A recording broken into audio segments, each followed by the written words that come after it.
Yeah. Damn it all to hell. You go live, you set it out there so that people can catch up with you. And what happens? Sure enough, it freezes. It freezes solid. Damn it all to hell.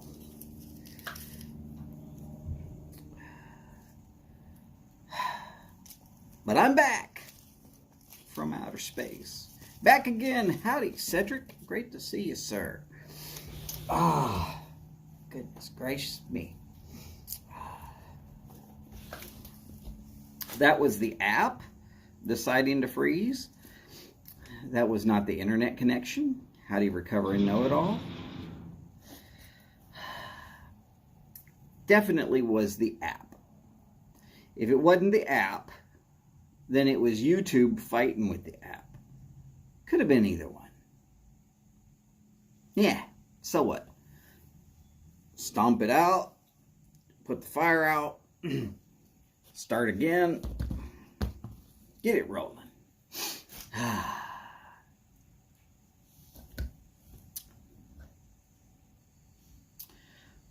Anyways, we were basically discussing how, going out in style.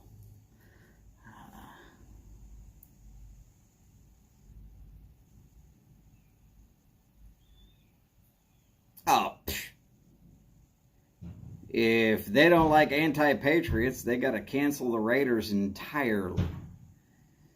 And being that the football gods love Las Vegas, they can't cancel the Raiders entirely. So, yeah, no. I think it's possibly that YouTube or Google doesn't tend to like me. And I'm okay with that.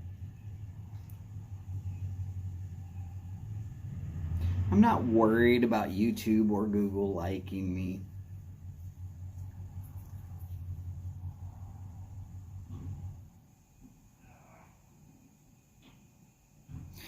What they really don't like about me is that I've already petitioned them to restore one of my videos that they removed entirely. But see, they removed it and deleted it because they didn't want it on there at all.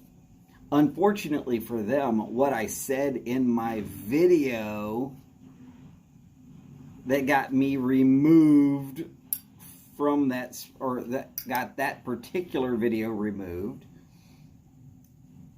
is that the vaccine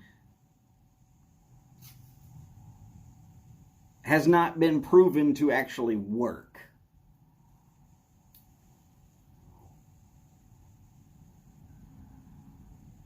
Now, according to what I'm hearing out of Houston medical complexes, some of the biggest hospitals on the planet, some of the most advanced hospitals on the planet,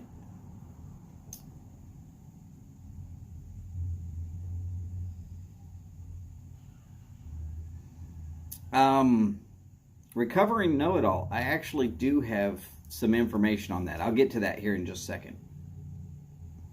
Oh, also there was a article by the New York Times, I believe it was. Not the Wall Street Journal, but it was either the New York Times or the New York Post. I forget which one. I read the whole article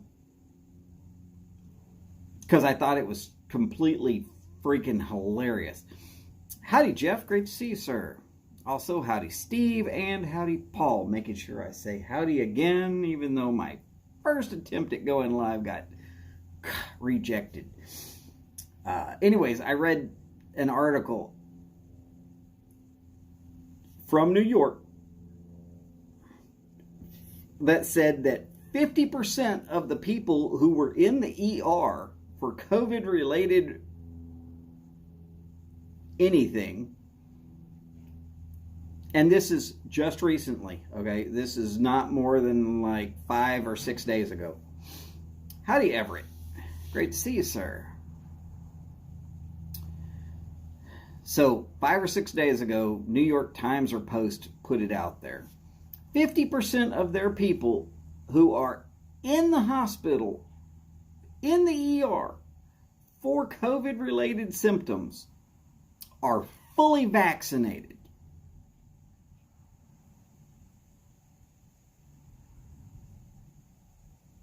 So the New York Times or Post, whoever put that article out, has agreed with me that the vaccine is not proven to work. Their numbers are, you are just as likely to be in the hospital whether you're vaxxed fully or not vaxxed at all. That's what their numbers imply. And the numbers here in Houston are pretty much exactly the same. So, what? But yes, YouTube scratched one of my videos completely off of there because I said that. Of course, I said it way back when there was just the original and the first variant that was floating around. Before Bravo and Delta and Omicron and now this new one out of France and some other one that I've heard is possibly completely different from the one out of France that's now been found in Egypt, and a different one that I'm hearing tale of that's in China right now. Now I'm saying I'm hearing tale of it because I'm hearing it second and third, fourth source.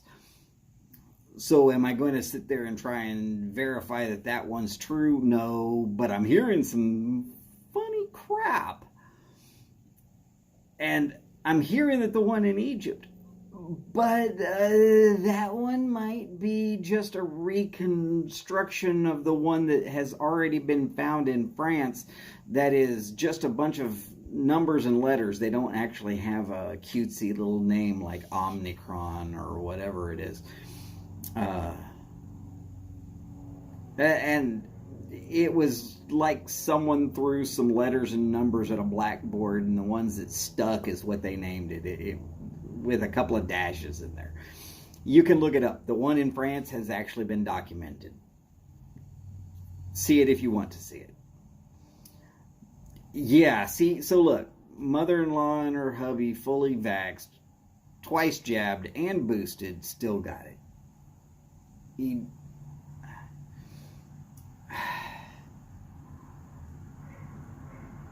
One of the funny things that I'm hearing is that Japan decided to go with a combination of various different things, but included ivermectin, and their numbers are like way lower. Right. So I'm glad to hear that they recovered. Some will, some won't. Everybody's going to react to various different things a little bit differently. If I got it, I would recover. Not because I'm just trying to be all bully about it and say, oh yeah, I'm going to recover. No, I've got psoriasis. My immune system kicks ass. So, COVID, bring it.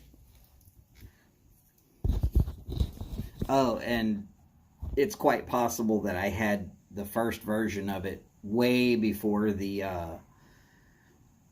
virus or the vaccine was even available. I mean, I was like at home for a week feeling miserable, and then I was better. But that's true with me for anything. When I get sick, and it's then boom, I'm done. And I pop back up and I'm like, great.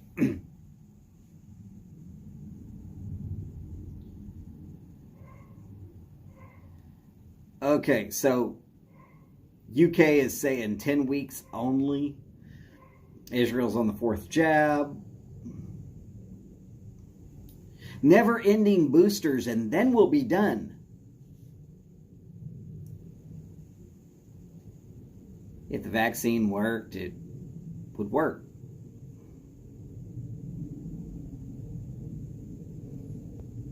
Thing is, they're calling it a vaccine, but all it really is a therapeutic. My mom, who was a nurse, still has so many contacts in the medical community. I asked her straight out, is it a vaccine or is it a therapeutic? Well, it lowers all of your symptoms so that they're manageable. So it's a therapeutic. Well, yeah, I guess if you look at it that way, it is a therapeutic. Thanks, Mom. I appreciate that.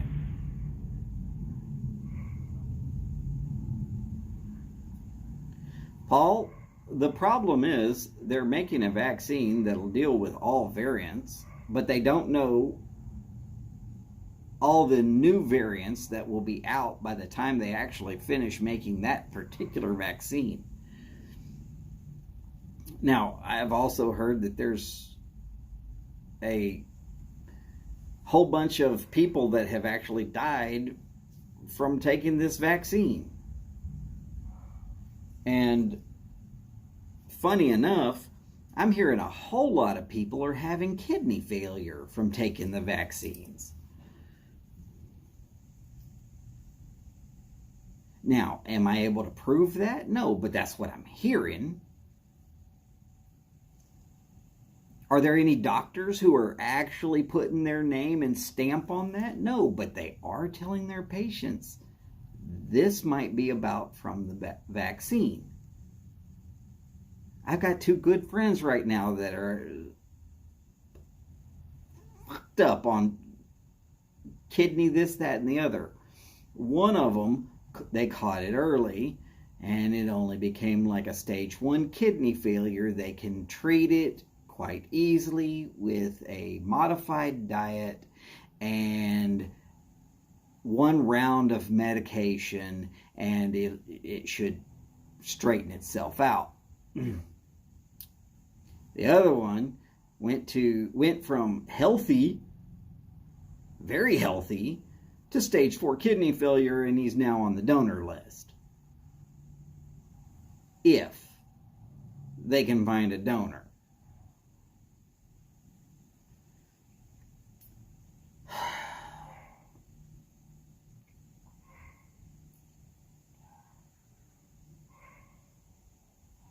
It's just, I mean, and here's my one major issue with everything about the vaccine. Okay, just straight out. They were all put on super fast forward, warp speed, lightning, whatever, and pushed out there to the public without any severe medical trials.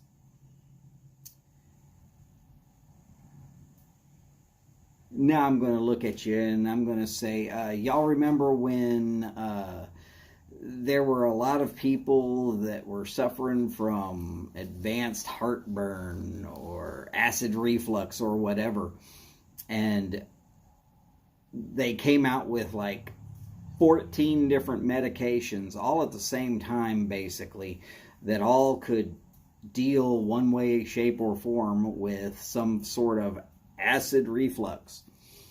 And 5 of them have been pulled from the market because they do show signs of causing worse damage to the body.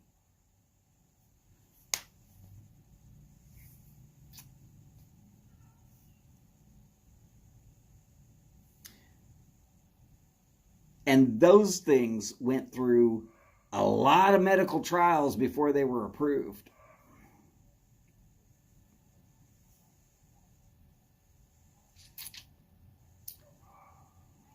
And if you want to see the government being fallible, look up Tuskegee syphilis experiment. I believe it was syphilis. I don't think it was herpes. I think it was syphilis.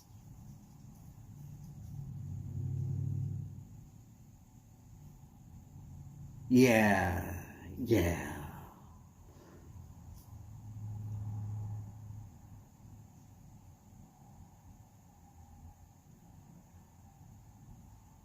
Hey, Recovery Know-It-All. They've been working on it since way before 2018.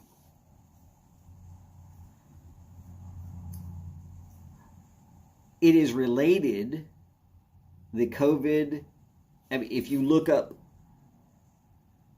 COVID or what the virus is, it is related to the common cold. I looked it up in the American Medical Dictionary. It's right there online. You could do it yourself. It's also related to SARS and H1N1. These are things they've been looking to try and eradicate for forever. And every couple of years, you know, Mother Nature puts out something that goes around what they've think that they've got control of. And about once every 100 years, Mother Nature really puts her foot down and breaks out the pimp hand and slaps the human race around like as if it's just her play toy. You don't believe me? Go look at Spanish influenza. You know, it was almost exactly 100 years ago. Millions died.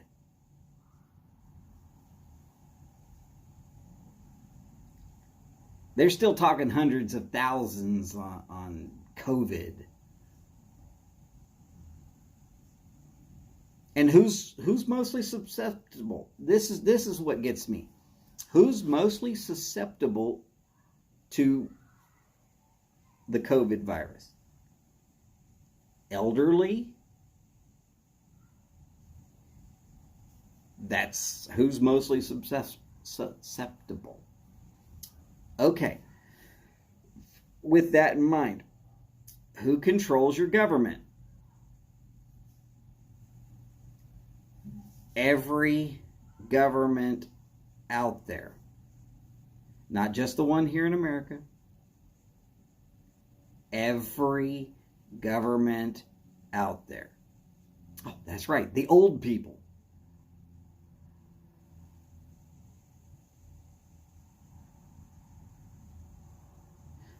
See, if this affected like 30-ish type people, if they said, oh, this is really only going to be bad for 30 to 40, that age range, they'd be like, ain't no big deal, go ahead and go do it.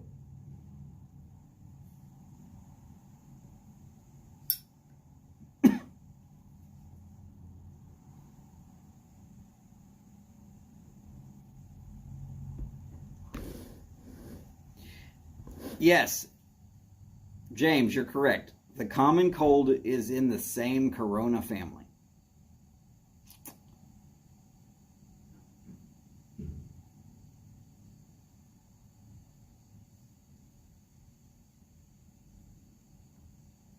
Right. So there it is. You're talking about something that is so related to the common cold. There's no medicines to do crap to the common cold. It's just something that's out there. And as James pointed out, there's too much mutation to keep up.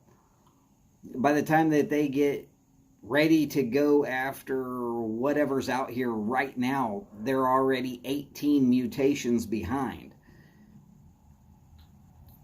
So what do? Oh, well, this will protect you up to this level, but you're already screwed for these next 18. No, they're going to tell you, take the jab and best of luck to you.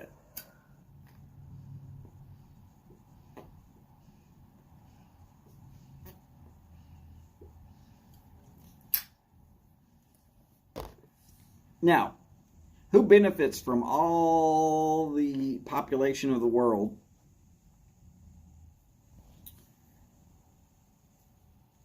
getting continual booster shots every 10 weeks to 6 months, period?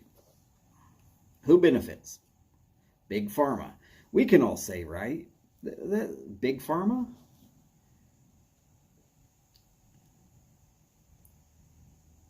You know that most of the people who are running governments in the world right now are lawyers, and that lawyers have been in bed with big pharma companies for forever, and that the big pharma companies also kick back to those same lawyers who are, oh yeah, that's right, most of them are politicians.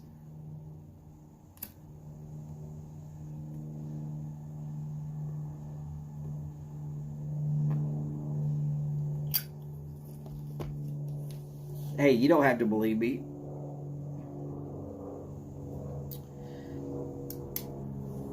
Except for Trump and George W.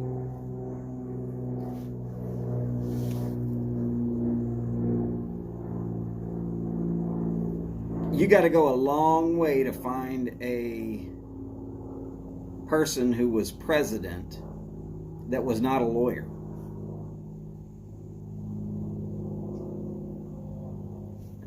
Barack was. Clinton was.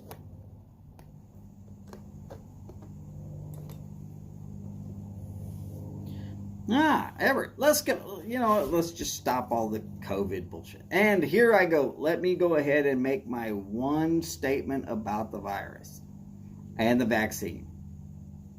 If you feel that the vaccine is right for you, get it. If you feel that the vaccine is wrong for you, don't get it. It's your life. Do what you damn well want to with it. I'm not going to advocate what you should do either way. Personally, I'm not going to get it. And like I said, I have psoriasis. I'm going to survive it. Done. All right. Enough of the COVID / vaccination / BS that's going on that our governments are putting us through. Guinea pig experiments. And let's go on back to what we should be talking about. Pipes and cigars and things that I love. Things like you.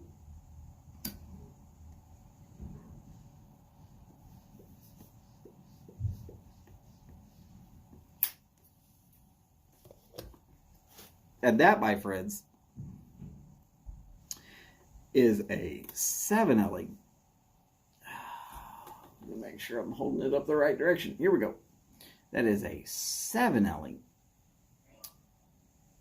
Trevi KS 320.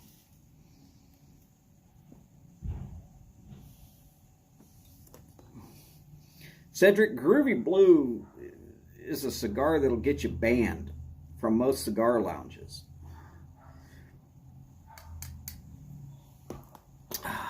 Like I said, if somebody could bottle essence of Groovy Blue and put it in one of those little spray things, kind of like poo-pourri, you would know who went and took a dump because they would smell like Groovy Blue, because that stuff will cover everything. Oh, you got sprayed by a skunk? Squirt, squirt, Groovy Blue. Done.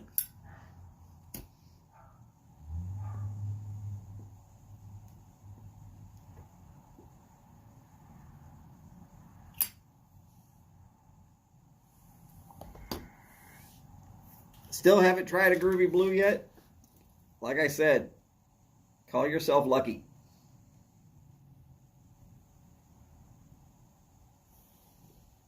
In my opinion, Groovy Blue is what makes Captain Black Grape seem acceptable. And I wouldn't know of anybody in here that tried Captain Black Grape. Right, Everett?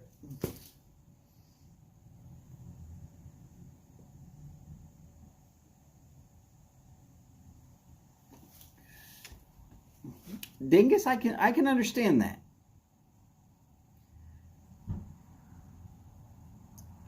It is very that's a cigar that you really got to know what flavors you're getting before you get to it. And there's actually a lot of people that think that the Sancho Panza is just not really great.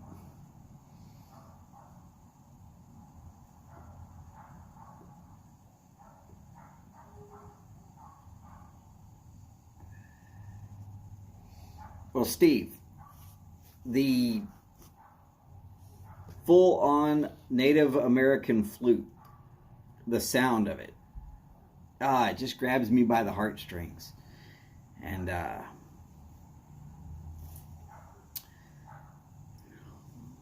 I never really get tired of it.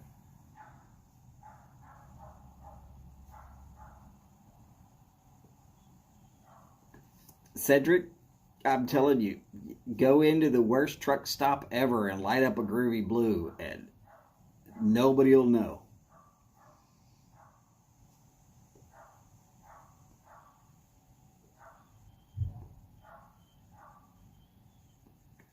Everett, that's because you haven't smoked a Groovy Blue yet. Now, look. There's going to be people out there that are going to try and tell me that I'm wrong because they love the Groovy Blue. I sold a ton of them when I worked in that cigar shop.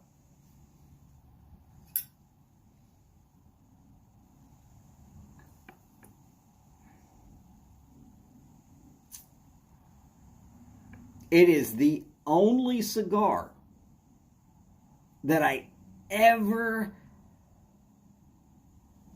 lit and did not even attempt to finish.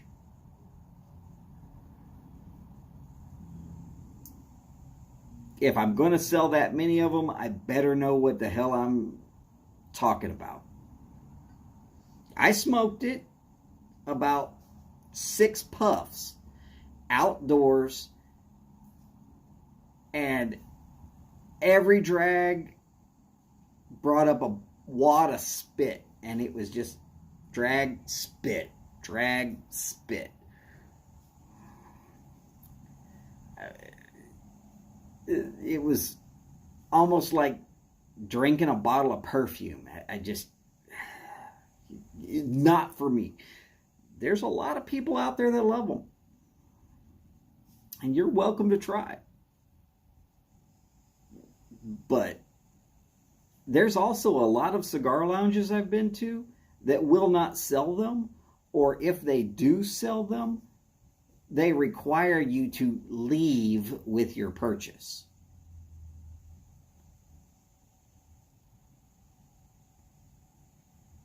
Now, I've had a Drew Estates cigar that I absolutely hate.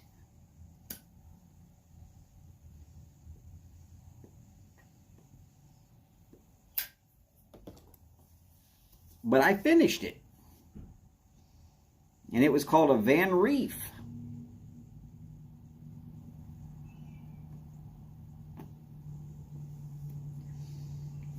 The first inch of that cigar tastes purely of sugar. I'm talking about like go ahead and mainline some insulin and be ready for it because it tastes like so much sugar. James, go for a hike, don't go for a run. Running is bad for your knees. Take care, brother. See you soon.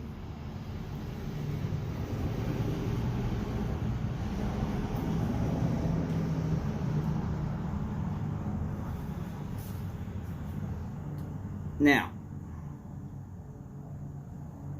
after the first inch of the Van Reef, it switches to cloves.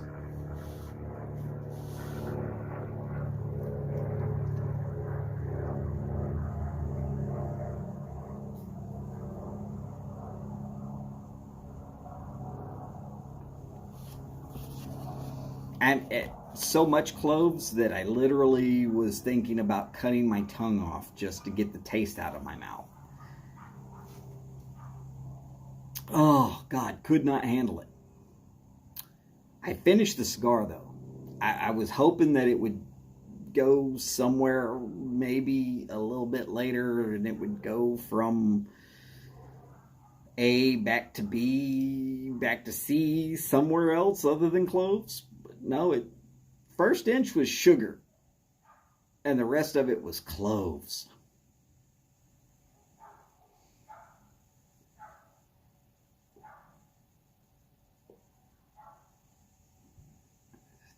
Way back in the day, I smoked clove cigarettes. Dejarum Extra or something like that. They were black with a black paper. The tobacco, if there was any tobacco, was as black as cloves were.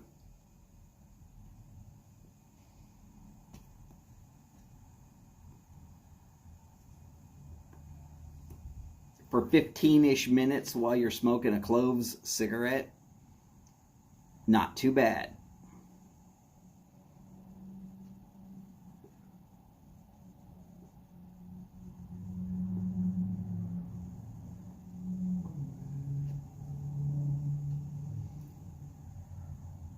But think about having a cigar going for an hour and a half and being able to taste nothing but cloves. And then because it has literally coated your mouth, for the next 3 hours, you will taste nothing but cloves.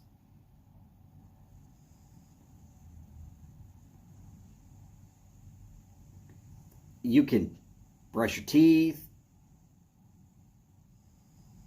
scrape your tongue with sandpaper.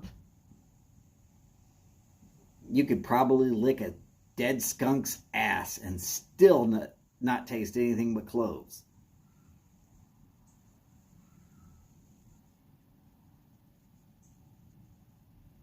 And that was still better than a Groovy Blue, in my opinion.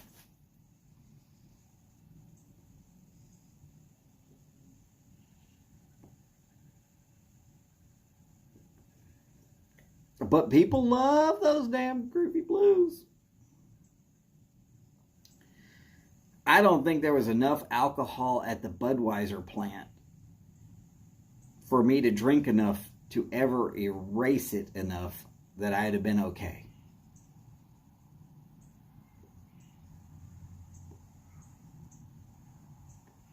And Houston has one of the largest Budweiser plants on the planet.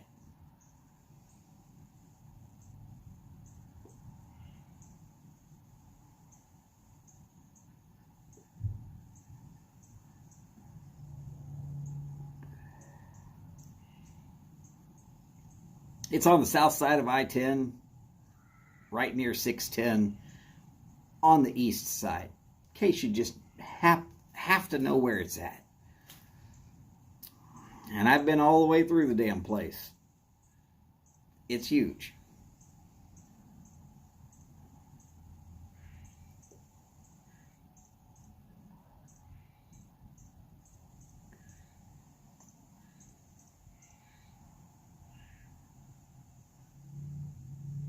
As far as stronger alcohol.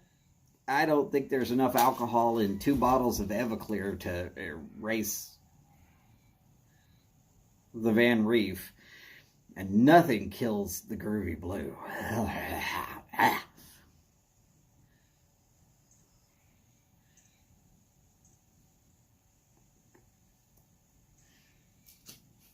I was at this one location, and everybody in the lounge, there must have been 15, maybe 20 people, all smoking. We were watching a sporting event, and some ladies walked in. They got themselves some Groovy Blues, and as soon as they lit up, I mean, it wasn't within like 5 minutes. Everybody was like, Groovy Blue. Damn.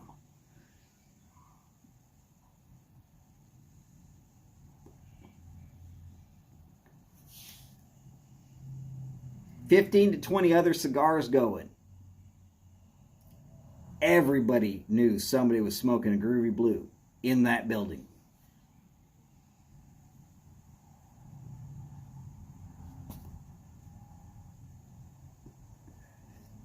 I tell you, that stuff cuts right through everything. Don't get me wrong, the little cigars that they're all with, it's made by a company called Tatiana.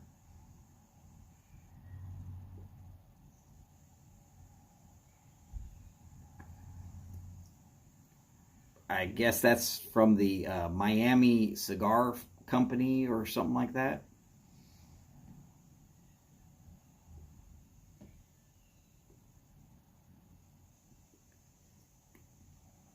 They make other cigars.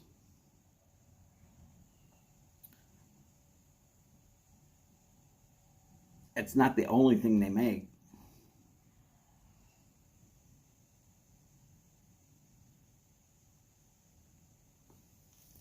Recovering Toscanos are all right. I haven't had like a crap ton of them, but am I going to sit there and be like, oh my God, yeah, these are freaking awesome? No. But I don't have anything bad to say about them either. They're a middle of the road cigar for me.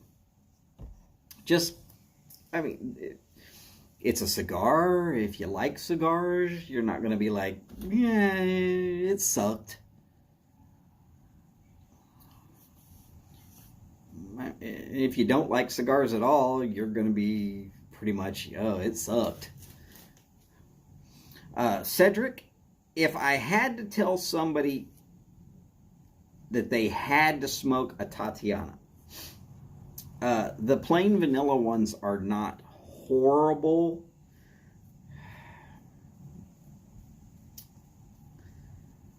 They're not my preferred, and it feels a lot like, it feels and tastes a lot like you're smoking a vanilla blend in a pipe.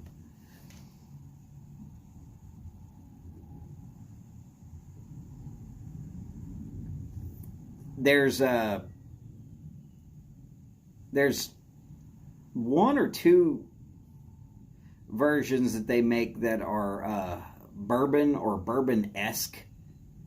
There is a honey. The honey one is quite popular. I'm not big on the honey one, though.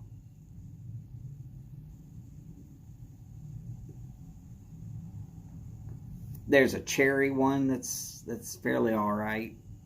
Again, though, it's a lot like a cherry blend in a pipe tobacco.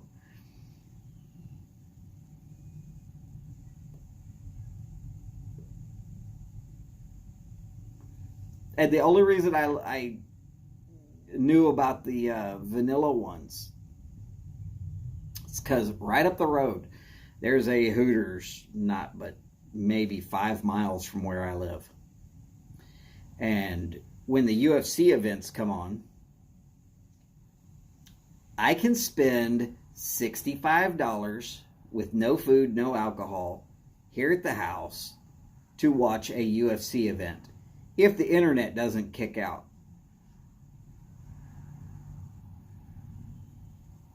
And the internet likes to kick out. But I'm not going to get my money back. So,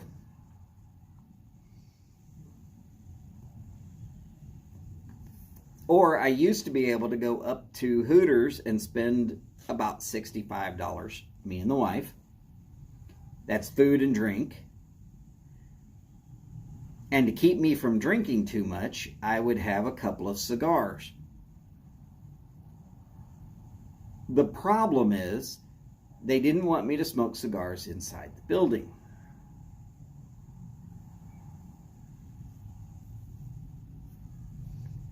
Kind of went the same way with pipes. So I brought in a vanilla flavored cigar from the Tatianas.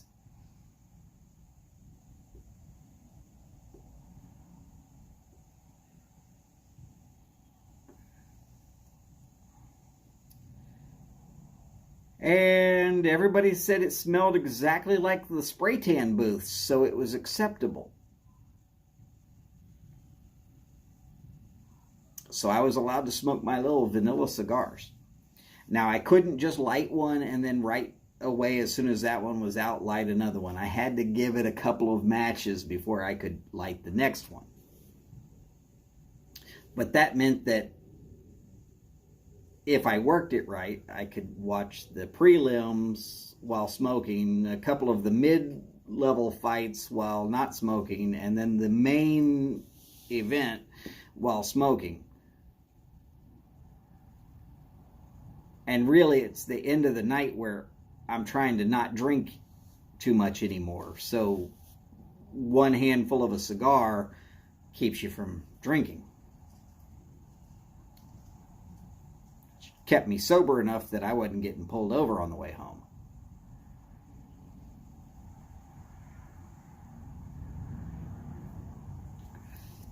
Okay, Kentucky Fire Cured. There are several Kentucky Fire Cured cigars. Most notably, those tend to come from Drew Estates. I am not a fan of the Kentucky Fire Cured cigars because they taste like charcoal. And some of them taste like charcoal with lighter fluid. But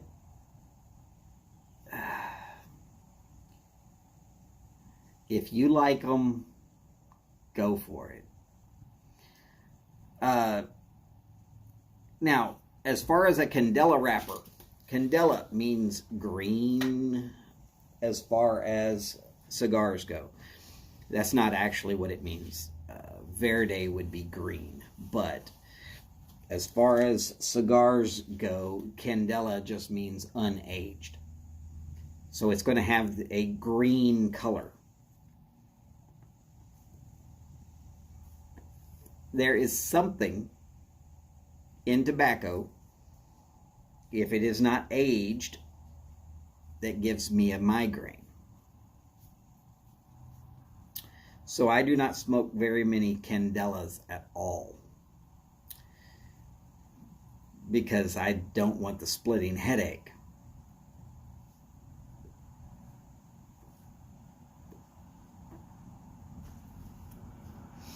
I have heard that the ones you're talking about, Steve, are pretty good. But I heard that from my guy who is always trying the Candela ones so that I don't have to. Every year, right around, well, not too far from now, it should be out. Alec Bradley puts out a barber polled Black Market. I love the Black Market. I love the lineup. The Black Market Filthy Hooligan is a barber pulled Maduro and Candela. And I smoke one every year in the hopes that I don't get a damn headache. And then I get my headache and I go, well, damn, I wish I hadn't have done that.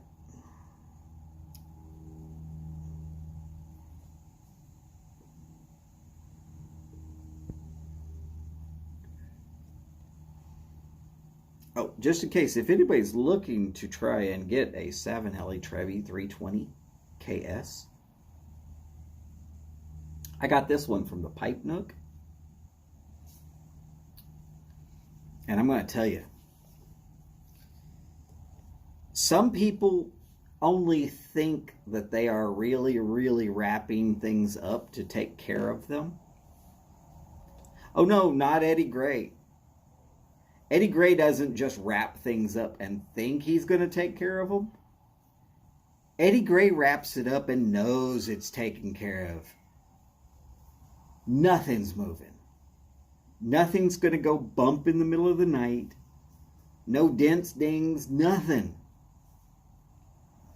You will literally be in there with a terrorist knife, you know, straight blade razor, cutting away on it for a while, because he's going to wrap it up and you're going to be stuck trying to pull it apart. Now, I'm going to tell you this. If you're going to go spend that kind of money on a pipe, would you prefer it just comes kind of all beat up, or would you prefer that it comes in perfect condition?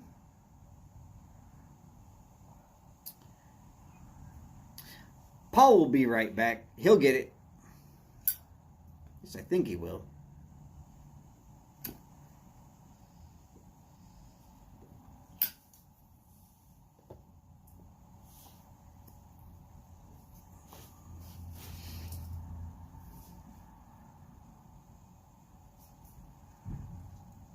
My answer to that question that I asked, though, is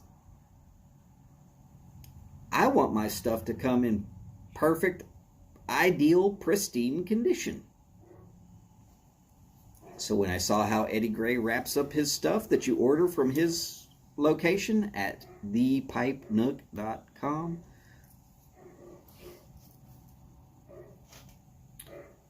I was damn appreciative.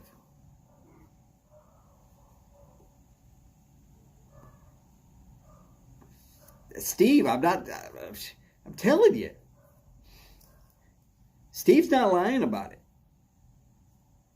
You start thinking about, man, do I call 911 and tell them to bring the jaws of life? I'd like to get into this thing sometime this week. Your stuff's going to be protected. He does not play around with it. He doesn't act like he's playing around with it. No, he's very serious about his shipping.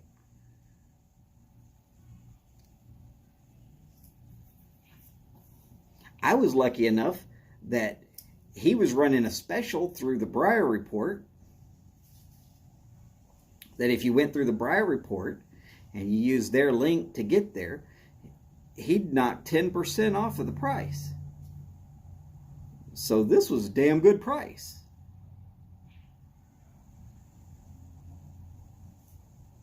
I say I was lucky.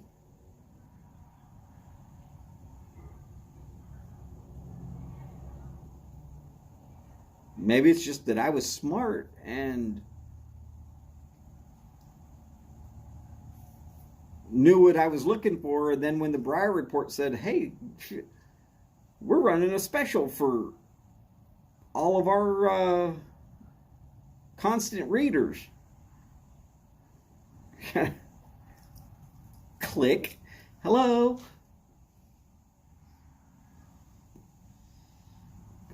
Oh, and by the way, for anybody who's not following the Briar Report, what's your holdup? His advertisers do stuff like that all the time. You want to know who his advertisers are? Go look. But Tobacco Pipes Japan, they ship free anywhere worldwide.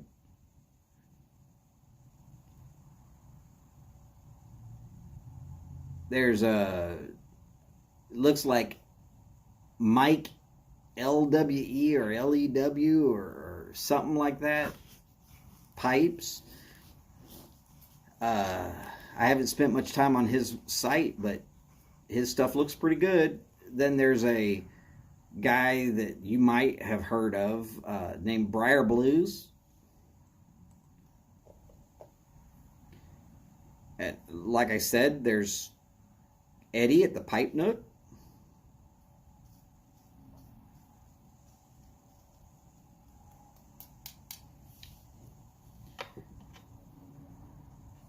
These advertisers want their product and their name out there, and they're putting good money into it. And sometimes they do run specials. Am I saying only shop when they've got specials? No, please. Dear God, don't do that.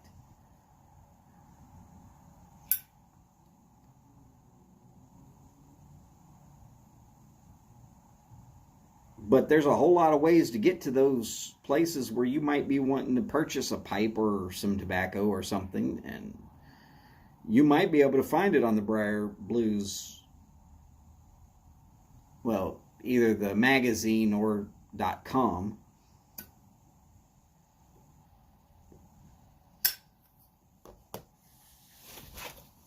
I got no problem telling people about that. He's got no problem with me talking about it.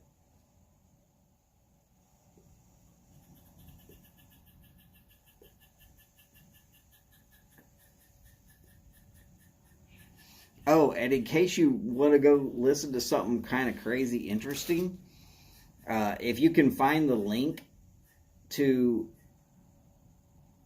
oh God, the Country Squire Radio.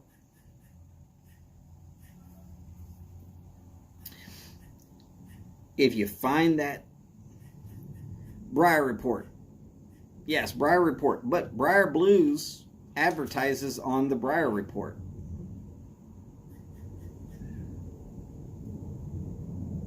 And because of that, if you're at the Briar Report and you want to go check out something on Briar Blues, click, and away you go. Very worth it.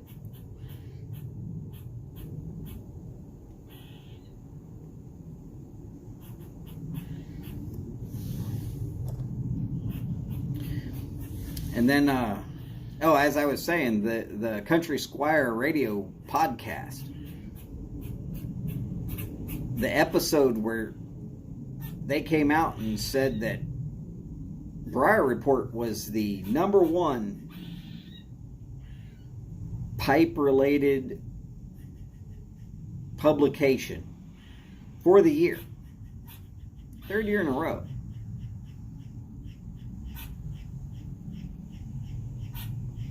It's pretty interesting that he won 3 times in a row. Of course, if you've been hanging out with him and you've been reading and you've been watching what's going on there at the Briar Report, you know that it's not just some sort of BS award there. He actually puts out a damn good product, which is basically a complete and all-encompassing, this is all the issues coming up. This is a place where you can find all those articles, and if you're really interested in getting into the YTPC, here's a whole list of channels you might want to follow. And if you like reviews, here you go. If you want artisan pipes, here you go. I mean, seriously, there's way too much information for me to ever truly discuss it off the top of my head. All the laws that are about to be enacted, unless you start calling your senators or whatever. Oh, those aren't chickens. I just wish they were chickens. Those are squirrels.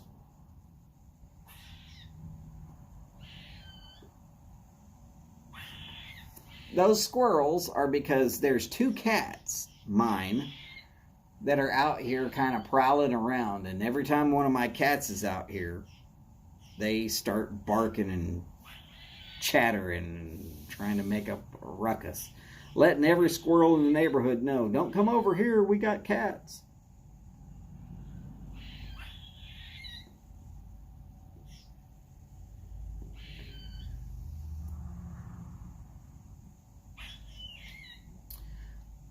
Boris. Howdy, sir. And yeah, it seems that way, doesn't it?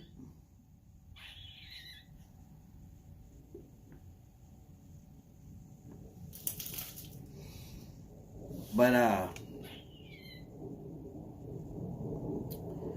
anyways, if you listen to the podcast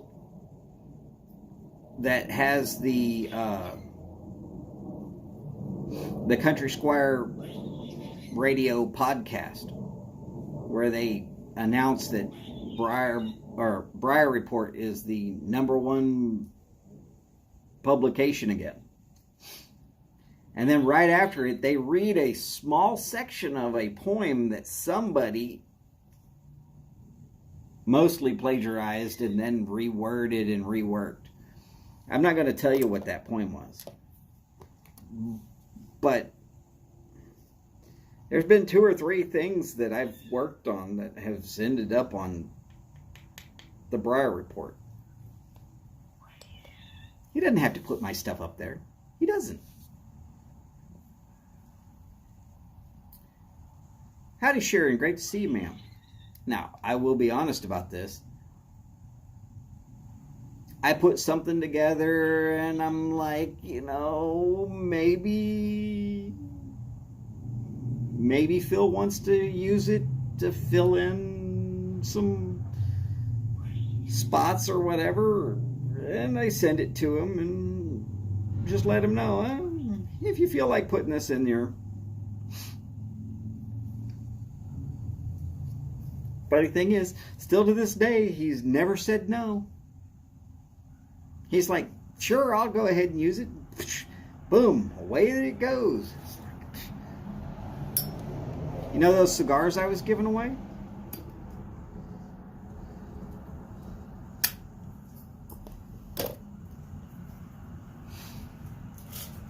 Well, about the same time that I was thinking about putting together a list of cigars that pipe smokers that hadn't had a whole lot of cigars might find interesting. About the same time as I was thinking about putting that together, Phil contacted me and said, I'm thinking about putting together a beginner's buyer's guide for cigar smokers. Except for we're going to run it on the pipe side for those people who are curious about cigars, but they've never tried them. I was like, damn, Phil and I are thinking the same thing. So I real quick jotted down some notes and sent it to him, and he said, hey, refine this a little bit and we'll talk a little bit. Back and forth about 6 or 8, 9, 10 emails.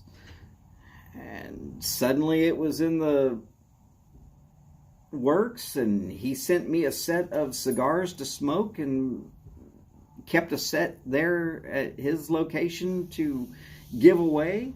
And I'll tell you right now, he said that he smoked every one of them that I suggested, and that all of them were just really, really good, but it was stuff that he wouldn't have even known where to look for it had I not told him, hey, here, here, and here. For instance, the Plasencia Jamon. Nobody's heard of it. It's under talked about completely.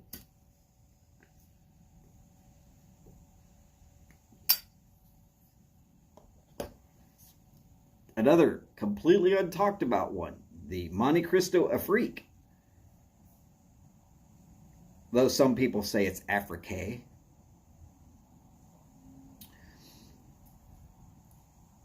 Nobody's talking about it. It's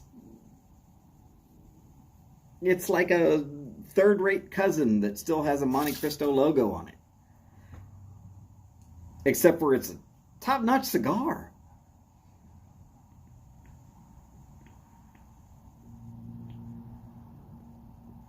Howdy, Patrick. Great to see you, sir.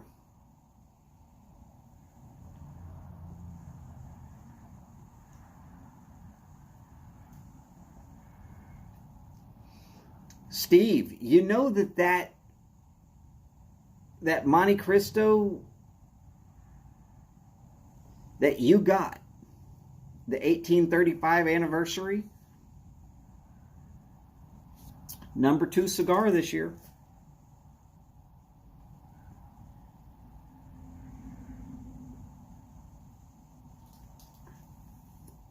It was only beat out by a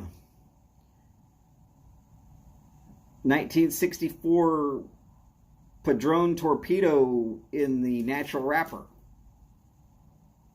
which, okay, I can see that. But it must have been shaving points just to get there.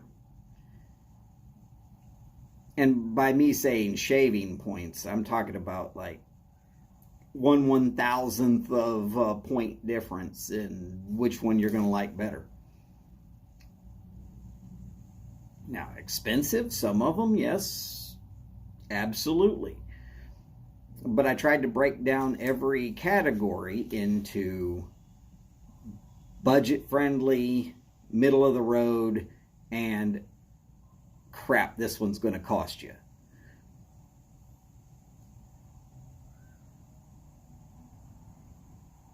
But I tried to keep them all to that. You could really, really call it a great stick.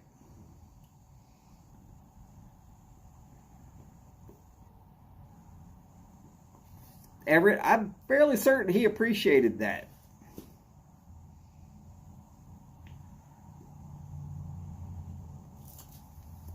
Well, Steve,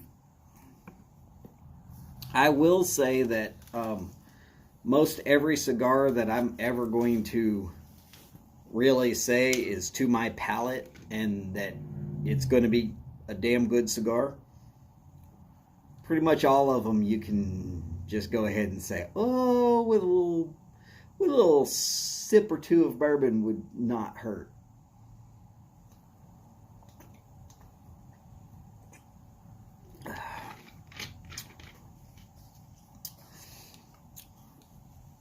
And yes, Patrick, it is a little unusual seeing me smoking a pipe.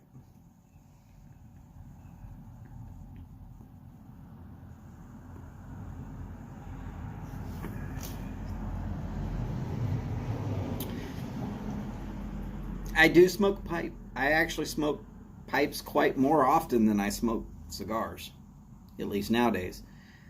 But it's so much harder to make a video or a live feed while you're smoking a pipe.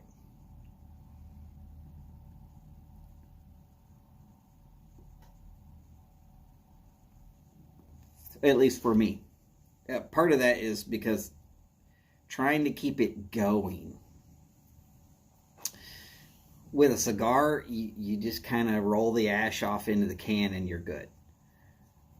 With a pipe, you got to tamp from time to time, and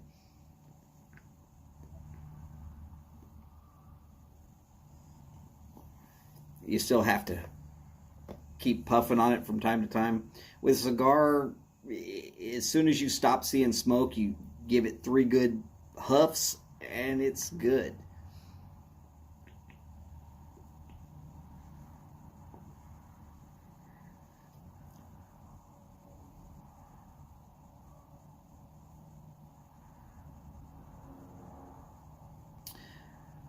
Boris, no, I have not, but I will definitely look that up. Everett, this is Sutliff Old Professor. It's an English blend, and I love English blends. It's neither great nor bad. It's just kind of middle of the road.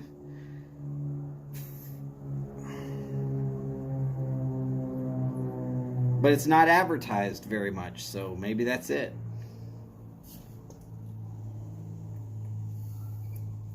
Oh, great. The cat with cancer wants in. Trump Dump, do you want to be on screen?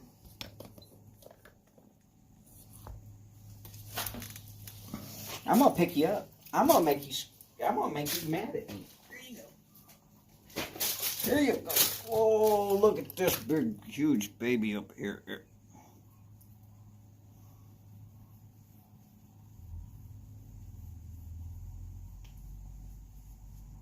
Oh, show them their belly. Yep. Shaved belly. Oh, poor thing. All right, go.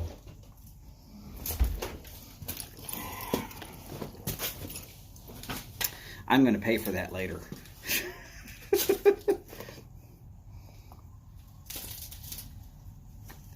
Yeah.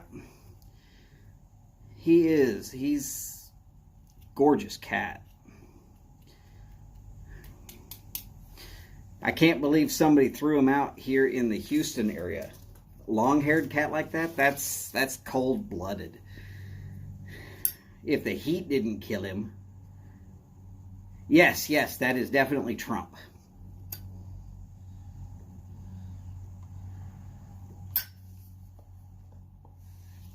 See, now, when he first showed up, his hair color was all about this color. And it was all combed over in the same way as Trump's hairpiece. And it was super thin. I mean, it looked horrible.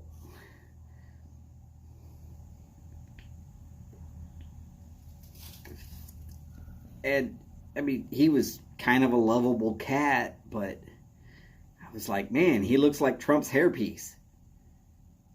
And then I started calling him Trump. And he responded to it, so the name stuck.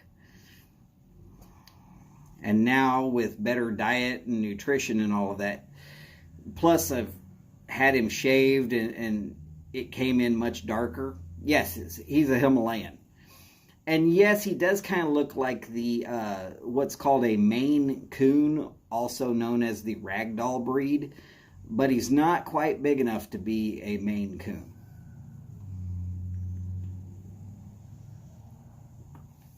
Howdy, Bear Wolf. Great to see you, sir. Sharon, no, he still has cancer. He's still pretty much on the short list. Only thing we can do to treat him is some steroid pills that will keep his appetite up and keep him functioning. But the vet has already informed me that at some point that's not even going to work, and when he decides that the pill is no longer working and it's just time to lay down and act like it's over, that it's time to bring him in and have him euthanized. That's going to be a hard day for me.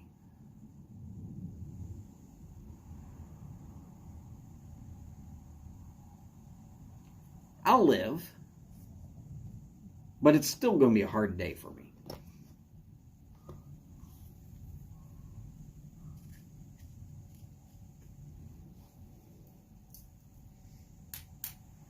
But I mean, I wouldn't wish cancer on anybody. And unlike Deadpool, his only hobby is growing cancer. Not really. His hobbies include eating. This morning I saw him chasing a butterfly. That was hilarious. Let's see. Attacking me for no reason at all. I've got a few marks on my hands and such from where he's decided to claw or bite. Generalized, he's just a mean guy that lived a really hard life, so I understand him.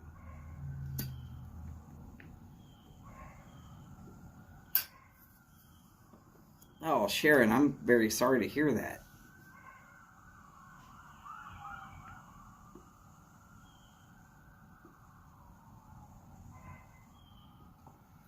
Oh, yes, yes. That's another one of his many talents is getting the squirrels to bark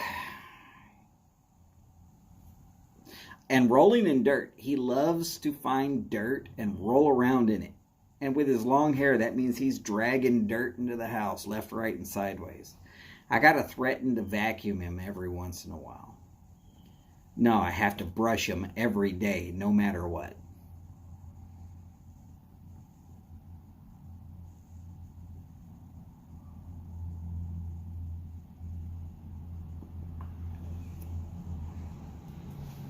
If I don't brush him every day, his hair will be matted.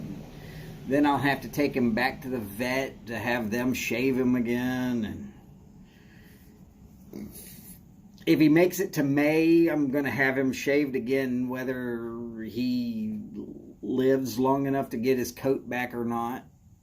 Just because summertime in Houston, long hair, that's just horrible.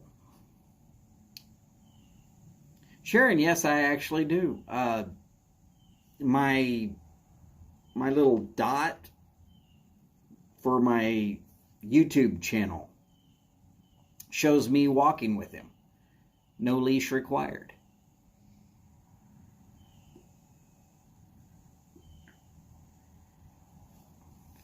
Actually, I have several pictures. Just most of them I don't show anybody.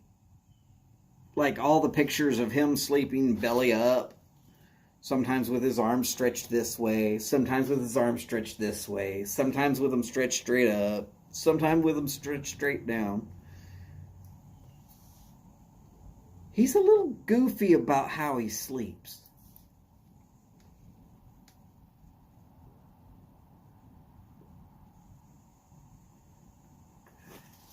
Your cat likes to jump in the tub and wrestle? My cat likes to jump in the tub and pee. But at least that's easy cleanup. I'm not sure about wrestling in the tub.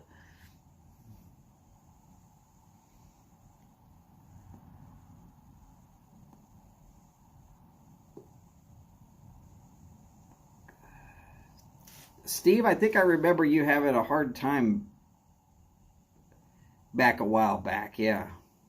If I remember right, yeah, I guess it was about your cats.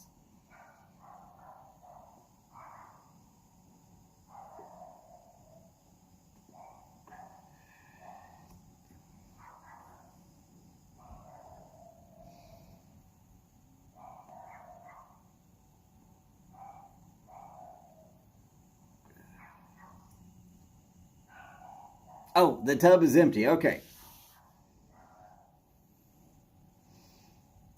My cat likes to chase my hand while I'm sleeping. If I put my hand under the covers, if I move my hand at all, he will pounce on it.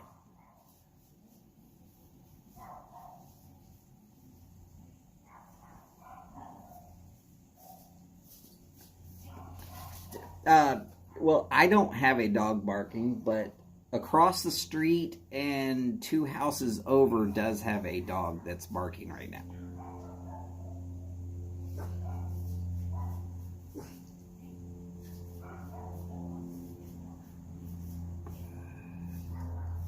Oh, okay, Everett. I hear you. Yeah. My cat sleeps on his back, and I'm sorry, but if you go to pet his belly or rub his belly or whatever, you're liable to pull back nothing but a stub of a hand. Because he will sink in both claws and then go to bunny kicking, and it'll get you all the way up and down the arm. Cedric, I'm sorry. I'm not asking that dog to bark. Well, I've mostly always been a dog person myself, but the ladies here at the house love cats. They're allergic to them.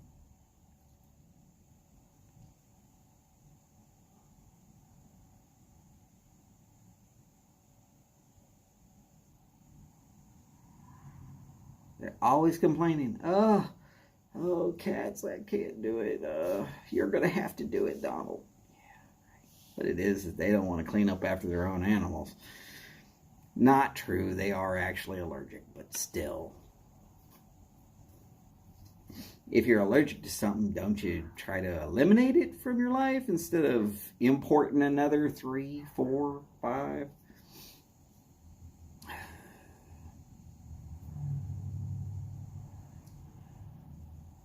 I'm serious. Right now, we've got a stray that shows up just about every morning.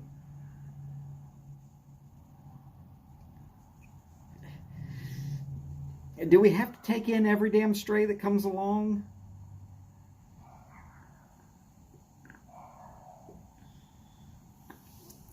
Cats are good about that.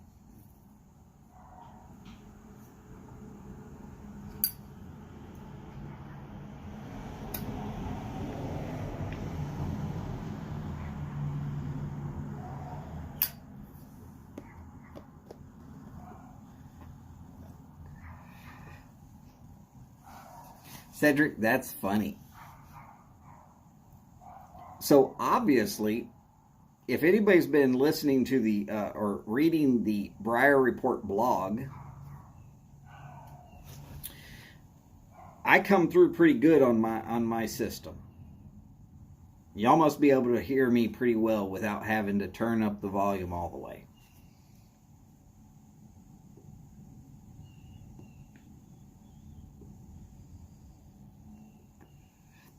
Well, Sharon, we've got 3 right now that are ours, and one's on cancer death watch, and I don't really much care to have another pet right now.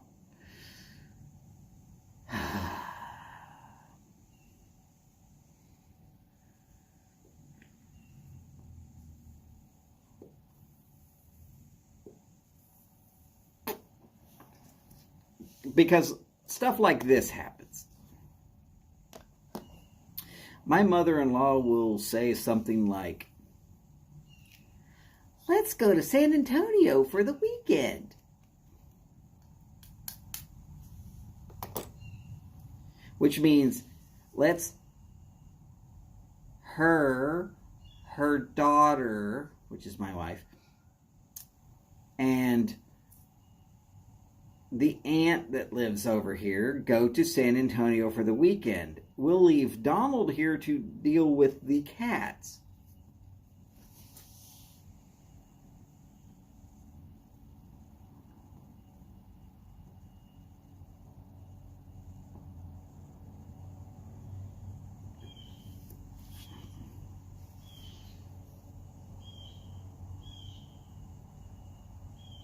I don't get to go on vacation with family. I get to spend my Marriott points so that they can go on vacation as a family. But I don't get to go.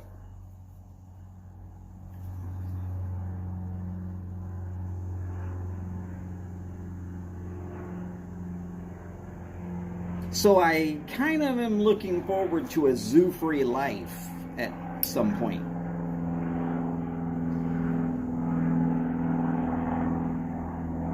Oh, don't worry.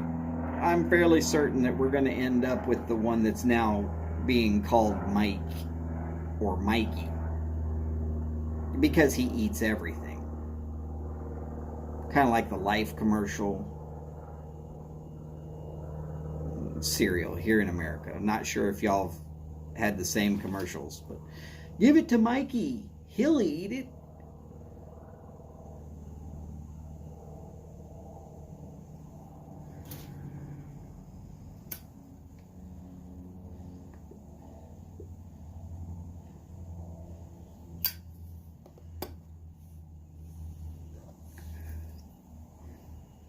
Let's see, there was one year where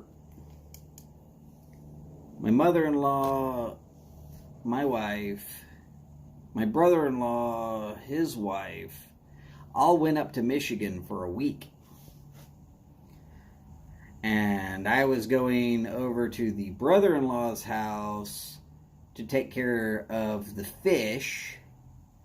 And the dog and the cats that were still alive and here at the time, and the brother-in-law's dog was over here, and it was literally like a zoo.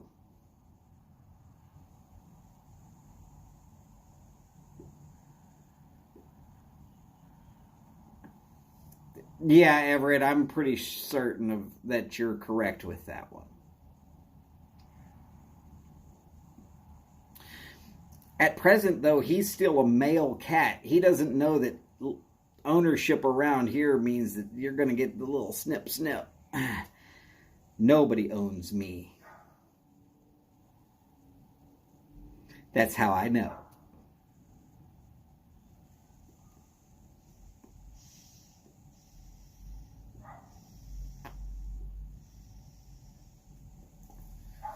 Of course, the other side of it is I don't have to worry about that because obviously Holly and I can't have kids. You can't try as many times as we have in 16 plus years and not be successful even once unless there's just a, yeah, it's not happening type of situation.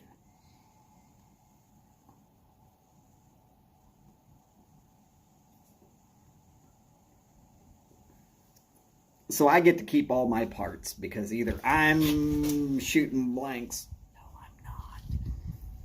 I've got a 27-year-old. I can prove it.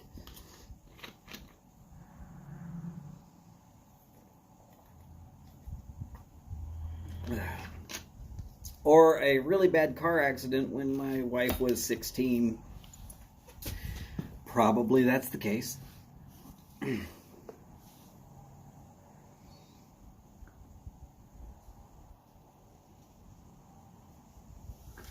Cruder to Bing's favorite. That sounds like a good choice. Howdy, Paul. Hey, Paul, while you were gone, 2 bots. Don't worry, I think Boris was here.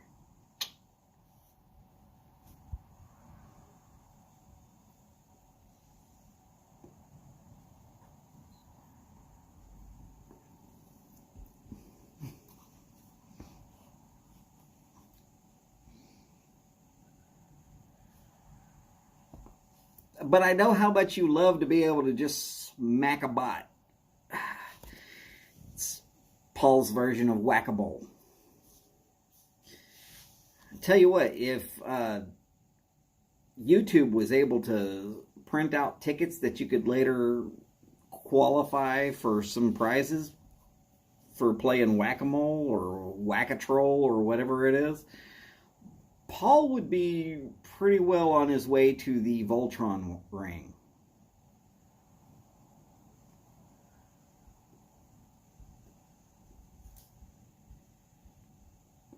That only makes sense if you watched the original cartoon, or in case you happen to see the Deadpool movies.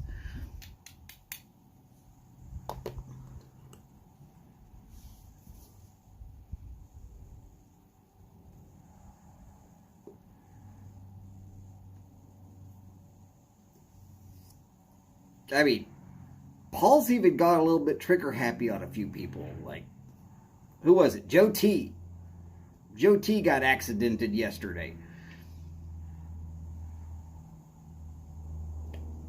I'm not blaming anybody.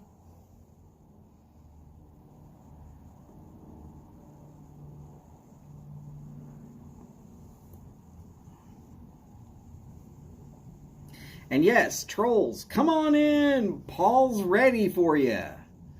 The water's fine.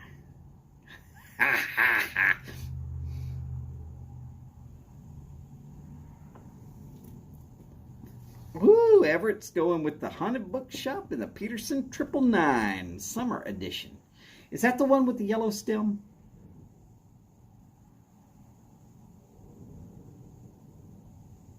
I mean, I know this is the 320, so we're not talking about the shape here. We're just talking about the color of the stem. I think that'd be the yellow stem, if I'm remembering correctly.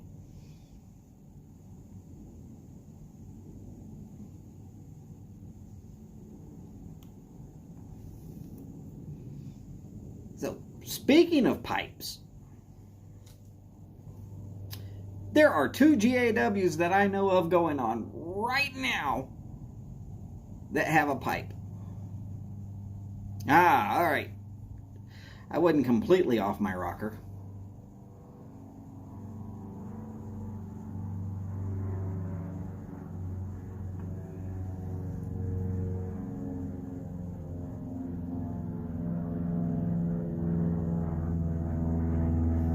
Smoking Bob's Chocolate Flake in your 2021 Virtual Pipe Club Meerschaum. Patrick, that sounds wonderful. I do like a good meerschaum. I'll bring my own meerschaum out sooner or later. I don't tend to bring it out during the winter months. And it's got some issues, so I don't smoke it very much right now. As far as I'm going with that. So the 2 pipe GAWs. One is for Yardism. We all know Yardism. Come on. He's given away an Ezekiel.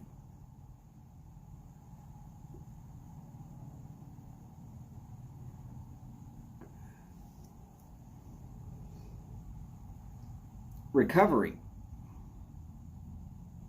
Is she going to say no to a free pipe?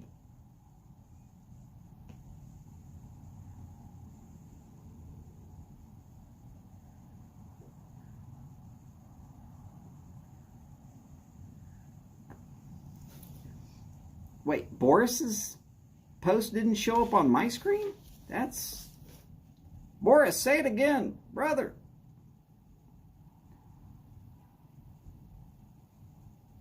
Steve's got some haunted bookshop and an Eric Weaver. That's another one on my bucket list.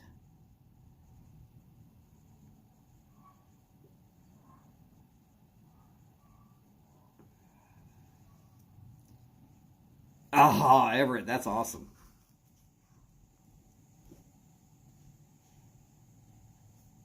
Yeah, see, I always try to make sure that there's enough heat outside for my meerschaums because I would hate for the ceramic quality of it to crack. And Boris obviously has a lot more difficult time with that than I do because it's cold year-round compared to Houston.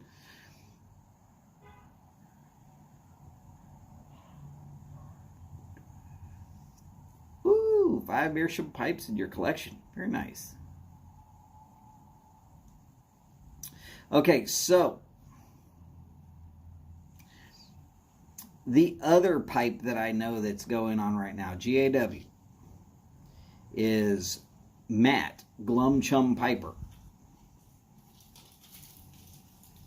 You'll have to look for those 2 videos. I'm not going to do it all for you, but Chad has a video out for a GAW, and Glum Chum Piper has a video out for a GAW.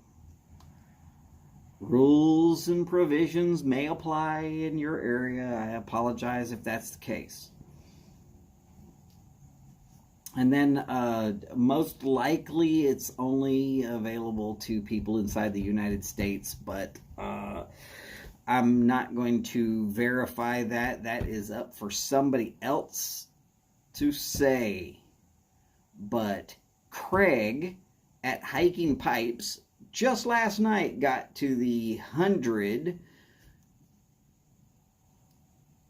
And I'm going to tell you right now, he's 5 or 6 tens worth of tobacco he's given away. I am pseudo-entered. Even if I win, I will not accept any winnings. So y'all all have a better chance. But he just wants to know what pipe is special to you and why. Which is pretty easy. I put one together. It took me about 13 minutes.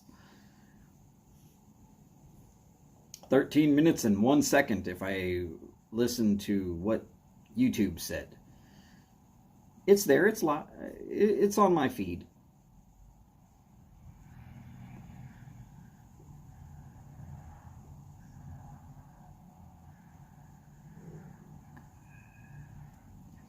I have never seen a Moonshine Pipes cannonball shape, but I am willing to look at it.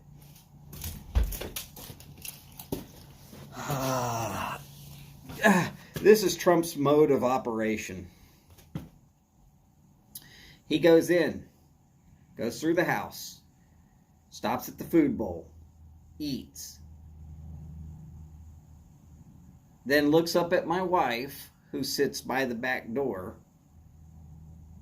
scratches at the door, she lets him out, then he runs around the house and comes back to the front door so that I can let him in, so that he can do it all over again. 20, 30 times a day. But at least he's getting exercise.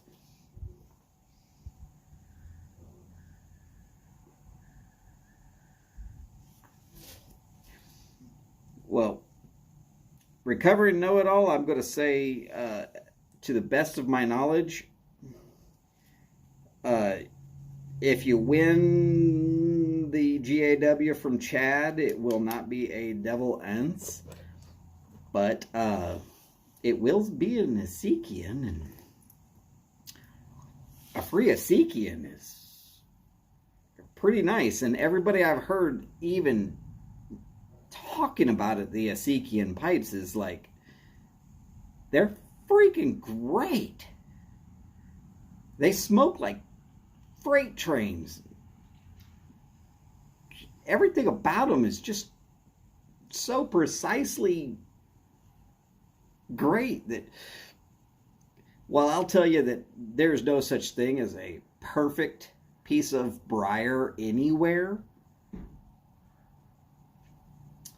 Everybody who I've heard talk about Ezekian pipes has said they're as close as you're going to ever get. Which, I've got no reason to doubt any of these people. I want one myself. And in fact, Craig at Hiking Pipes has the one I want.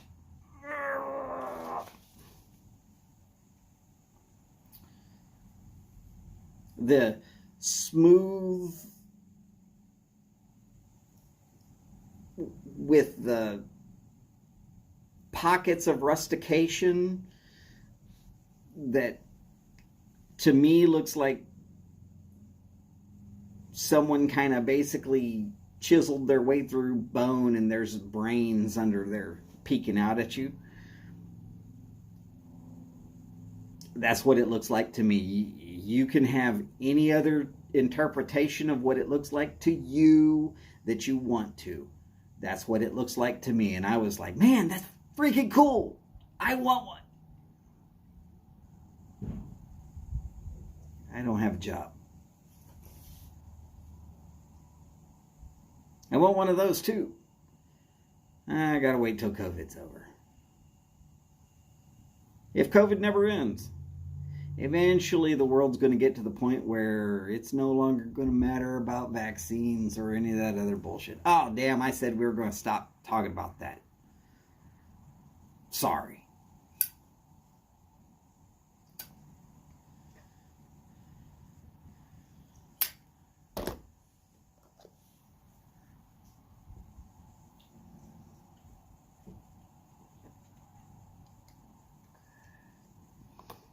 Everett, you can get 6 more in the shape that you already have. You just have to be able to throw the money that it would cost to get 6 more in the shape that you have. I'm fairly certain that if you said, if you went to Avid's page and you said, I want 6 more of this exact shape, they should make it happen.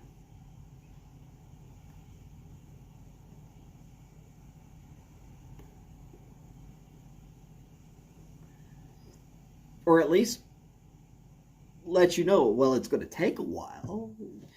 You'll get them eventually. Do you got to take a picture? Yeah.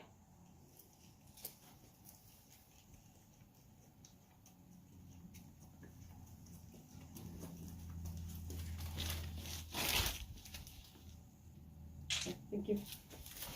Thanks. Have a good day. Amazon.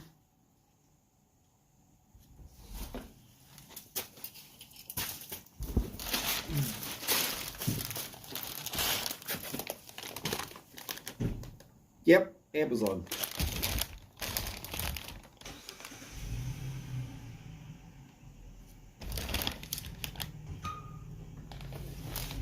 Just something else my wife ordered while she's sitting around.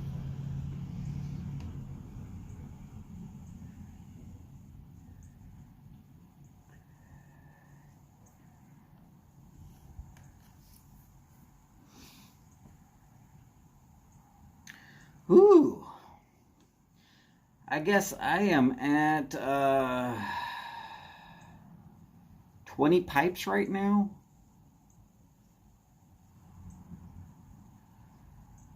And I follow,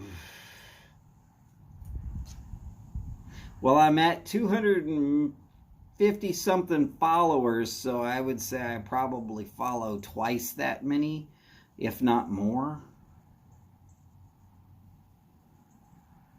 Of course, YouTube does tend to erase some of my channels from time to time, so almost every day I go back and resub about 10 people that,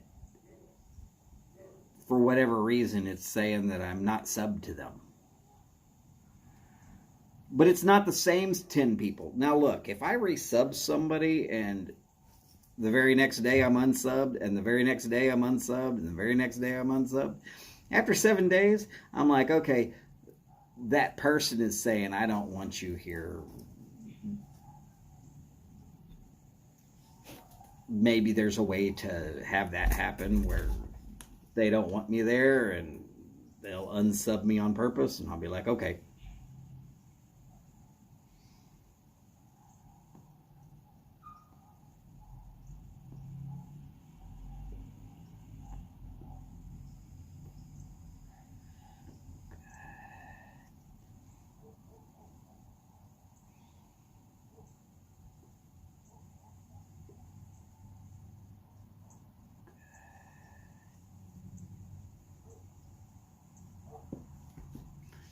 Well, there's some channels that no longer produce any content. But I follow the Breyer Report in the hopes that he will actually finally one of these days put together some kind of content.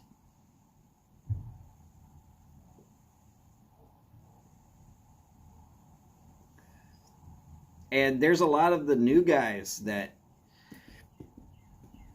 I'll sub to them just because I know what it was like to have 0 subs. I know what it was like to put out a video and nobody watched it.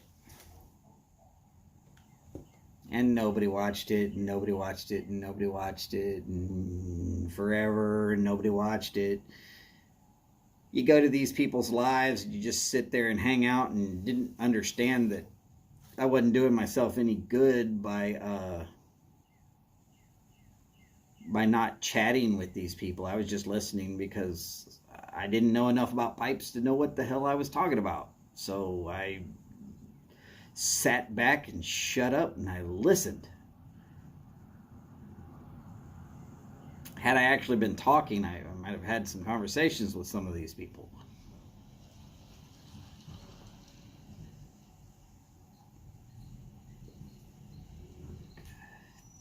Cedric, I've got that all the time. Mike's video, or Mike's live feed from yesterday. Okay? I was notified about Mike's video from yesterday at 10:30 at night. Now, that's 10:30 at night. My time, he had finished before 9 o'clock my time. Hour and a half later. Had they waited another 30 minutes, my phone would have gone to the silence all notifications. At 11 o'clock, I go to silence all notifications. There is exactly one phone number that can break through that, and that is Holly's.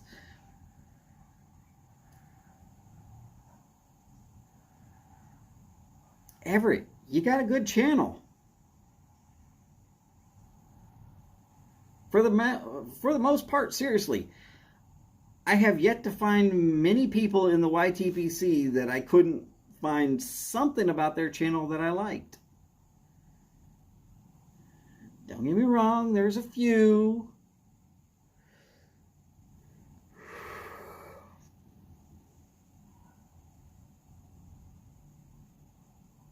Like, there have been a few that I just refuse to follow that are always talking about how you need to chip in on their Patreon. They're always plugging the entire community to spend their money on this channel.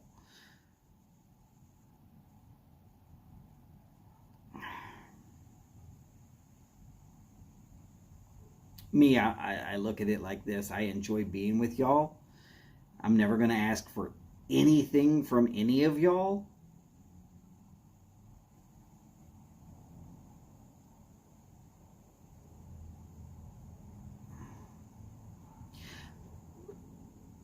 Cedric, I have missed out on a lot of Simon's videos because it did not notify me at all.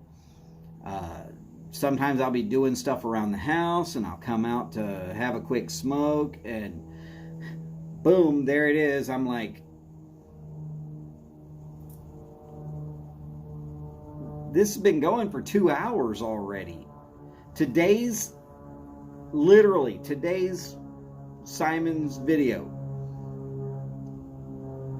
I got there long enough to say howdy, and he was already ending. And I'm like, damn, all right, I missed the whole damn show. I never got notified.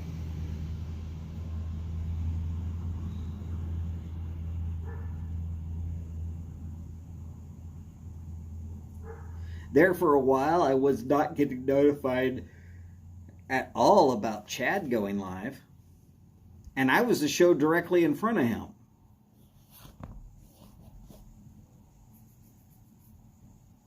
It was a little easier when my tablet was also working. I could sit out here with my tablet up tuned to his page so that when he went live, it would at least notify me.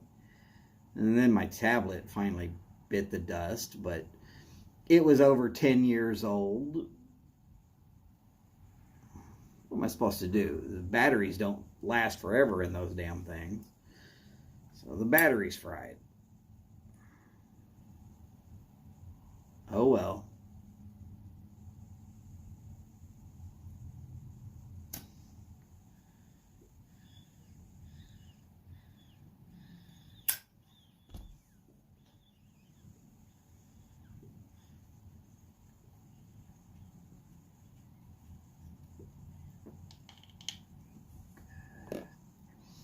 Well, I would have to say if anybody's favorite video of mine is probably the Death Nuts Challenge video.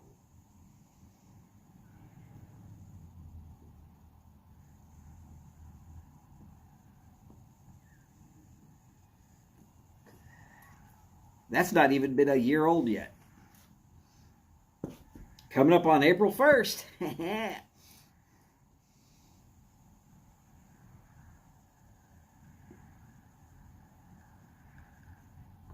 And while I think most of y'all were there, if any of y'all really want to see something just crazy, go look up a video of mine that says Death Nuts.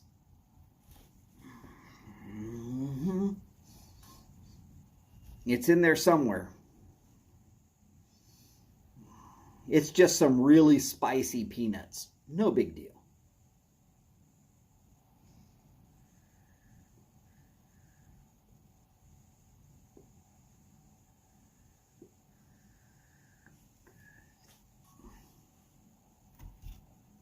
And when I say really spicy, I mean like it was spicy to the extent of like getting doused with a whole bottle of police pepper spray kind of spicy.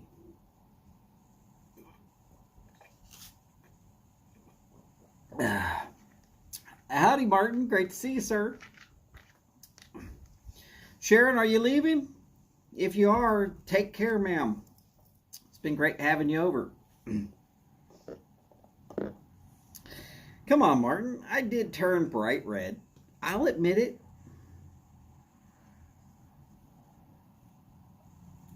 But I didn't sit there and scream like a little girl when it was just a spicy pea cracker.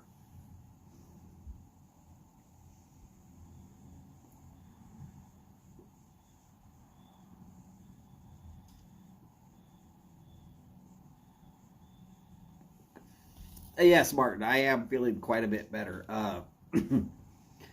I've been taking a Mucinex DM every day and my Allegra, which I got the bottle and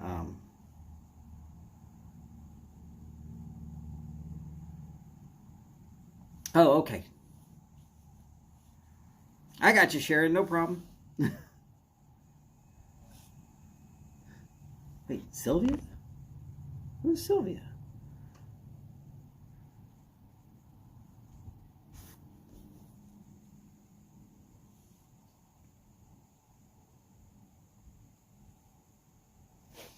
Ah, yes. Now, Boris, that was awesome. Watching Martin eat a tarantula and almost hurl into the trash can. Or maybe he did hurl into the trash can. I kind of had to block the screen. I wasn't able to actually watch it. Mostly because he was turning kind of green. Not just a little bit green, but green.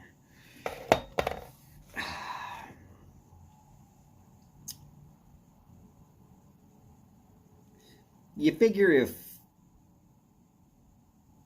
a certain Canadian and a certain British guy can eat tarantulas, that probably some guy from Georgia could.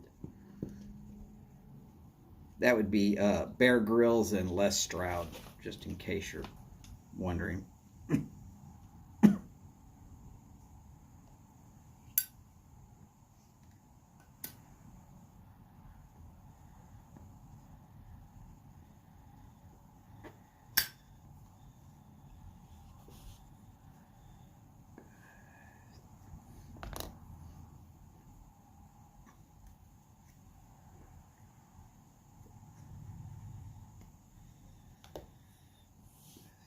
Funny looking, funny tasting.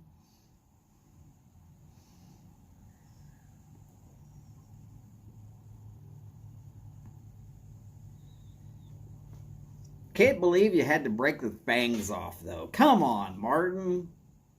That's the best part. How you gonna be Spider-Man if you don't let the fangs in?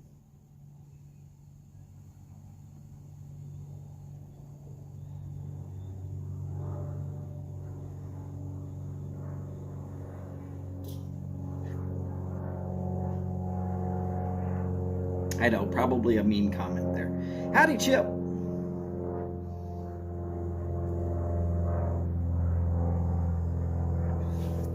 All right, because this is pretty much cached.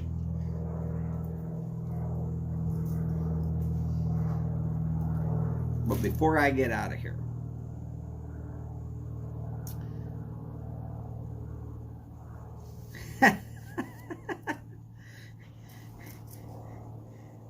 you never know, Martin. Maybe a sticky tongue is what you need to have.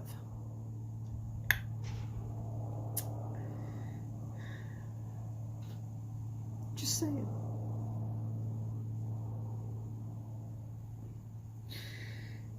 But before I get out of here, all right. This evening, as far as I've heard, Nathan is doing better and should be back to his garage, sitting by his heater and having a prayer meeting. For those of you who don't feel like going to a prayer meeting, no big deal. For those of you who might like a little bit of scripture and maybe some prayers, you're welcome to be there.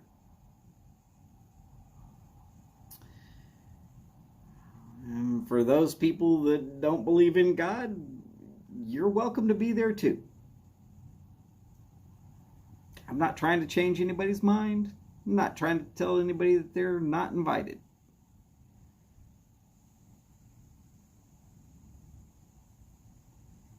But with us all spread out the way we are, sometimes prayer is the only thing we can do. Just saying. Tuesday. What happens on Tuesday? I know I'm missing something. Other than Stumbo, hello. And then John at All Briared Up. Oh, by the way, Stumbo got on to me for not tailgating for him. So y'all might want to be ready, because I think I'm probably going to get the tailgate going on Tuesday. I'd hate to have Stumbo mad at me. Chip, thank you, sir. This is all that's grown in 17 days. I know, because according to this watch, right down here, it says 17. And I haven't shaved since the last time when it said 31. That was the last day I shaved, was New Year's Eve. So this is 17 days. This is all that's grown. Now I have shaved the cheeks 2 times. Once every Monday since. Except for today. I didn't shave today. I will probably just do it tomorrow.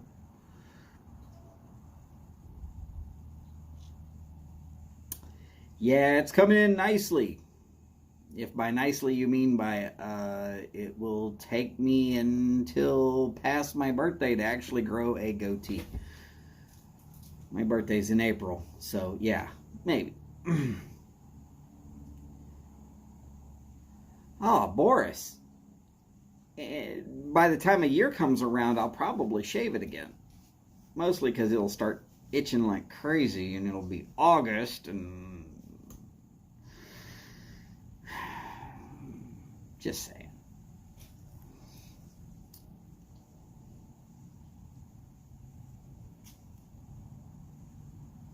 Oh, nice.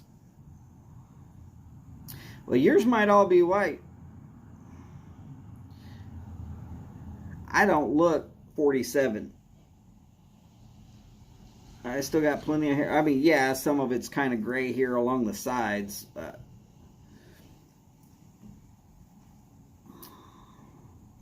shaved, I don't look 47. Shaved with a real tight haircut, there's no way I look 47. I'll be 48 this year.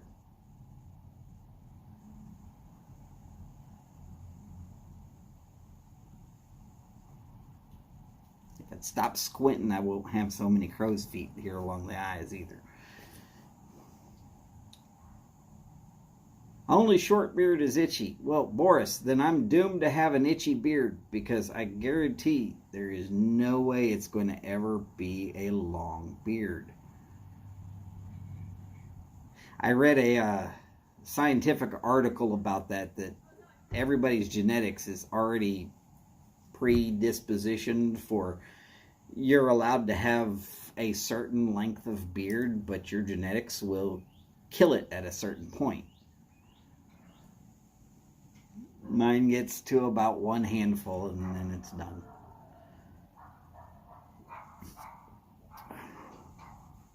Be 56, woo! Well, you got a few years on me, no big deal. I'm not the oldest guy here. Guaranteed I am not the oldest guy here. But then again, guaranteed I'm not the youngest guy here.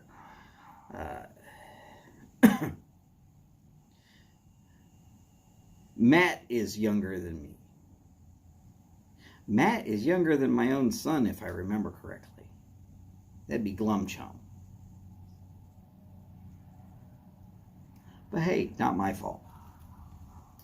Nor is it my problem. I don't have a problem with age.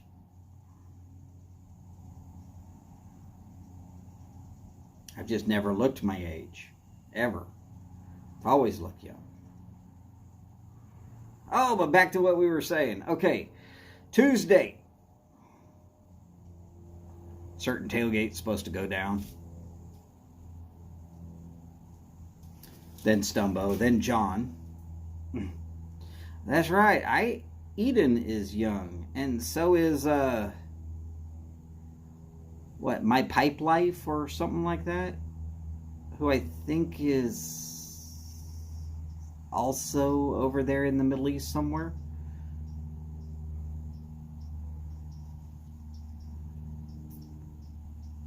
Well, Steve, I'm not saying who's old. And anybody who still feels like they are young enough to climb trees and trim them, well, then you're young at heart. So you got to just hold on to that part, Steve. Let's see, Wednesday. Probably another tailgate. Because Willie asked me to. And then there's this place there in Tennessee called Nashville, and they have some sort of mafia thing going.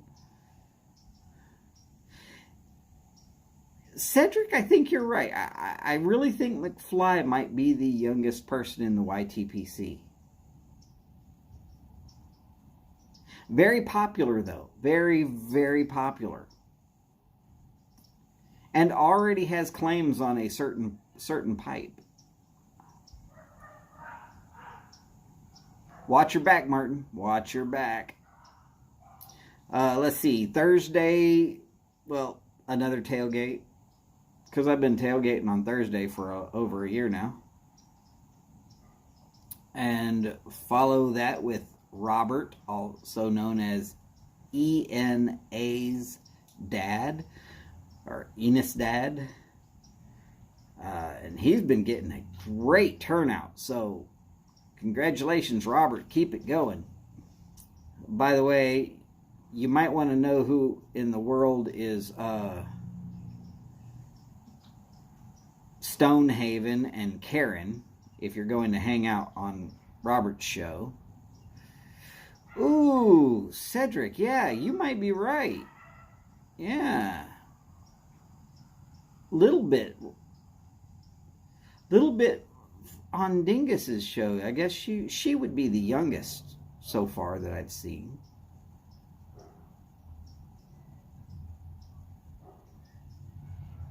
If I ever get to see my grandbaby live, I'll make sure I win in that one, at least at that point, for just a little while until somebody else comes up with something younger.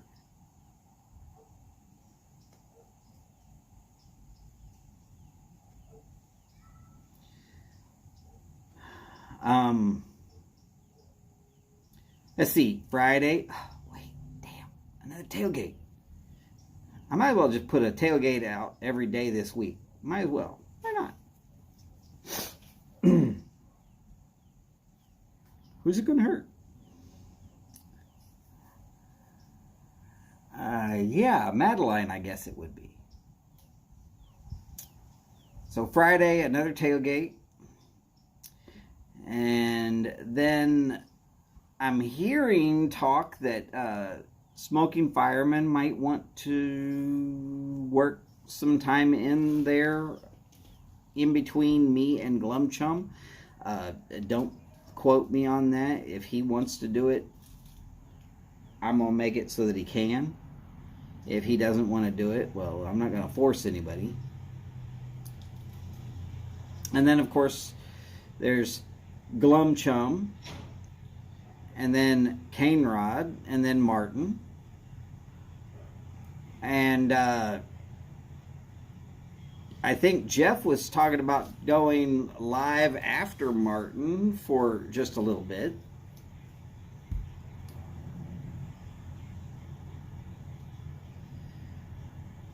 Sharon, if it gets any longer than about right here, I'll be shocked. So, 4 inches top, that's about as much beard as I'm going to be able to grow. And then, let's see. Saturdays have really tapered off.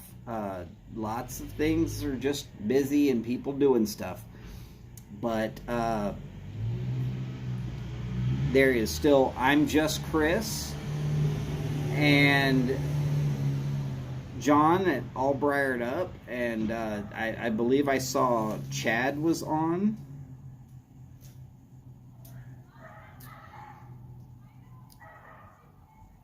All of those channels, highly supportable. And then Sunday, of course, there is, yes, Wednesday, of course, is the Nashville Mafia. I hope I said that, didn't I?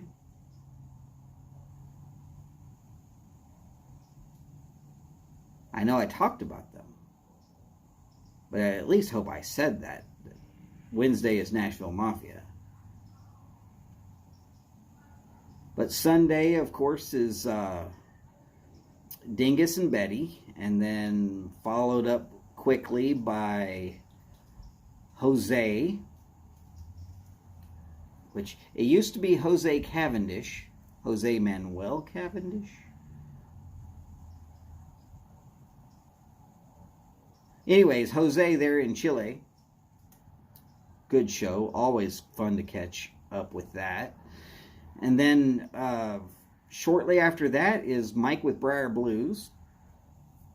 And I see that after Briar Blues, I went to sleep, but some people put some lives together directly after that.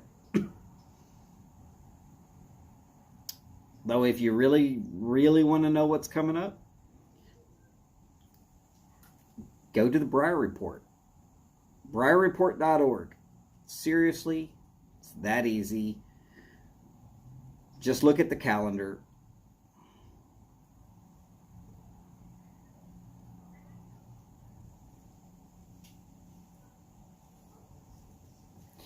Yes, Eden is in and off. He hasn't actually contacted Briar Report and said, hey, I'm going to be trying to do my lives on a certain day at a certain time on a regular basis. I am looking forward to Eden being on in a specific time and space. That way I'll be able to catch him a little easier.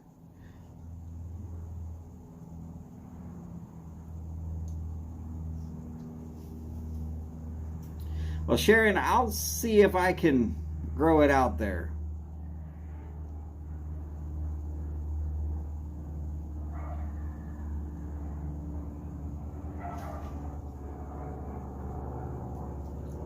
And one of these days, we're going to get Boris to start doing live shows from like whenever he gets up.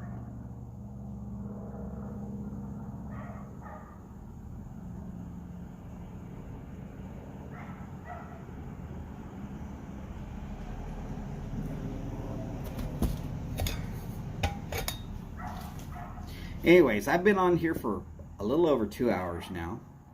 Plus the first 14 minutes before it froze up on me. It's the only thing that got cold enough to freeze in Houston was the screen. Needless to say.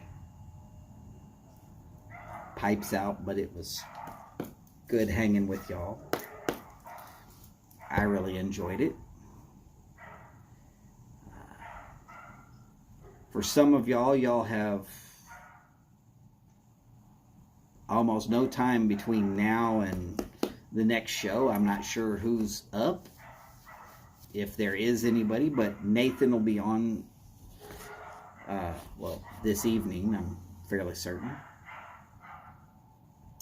So as per normal, remember, take care of yourselves. Take care of yourselves and each other. Do the best you can with that. I know y'all do. And I'm trying to make more of an effort to do it myself. Oh, that's right. Simon, LCS Briars. And this is why I'm saying follow along with the Briar Report. I can't remember everybody. It used to be all I had to do is remember Thursday and Friday. Now it's every day of the week we got somebody. And it's a good thing. I'm glad to see it. But it does take a lot more mental power now to remember it all. So anyways, y'all take care. Take care of yourselves and take care of each other.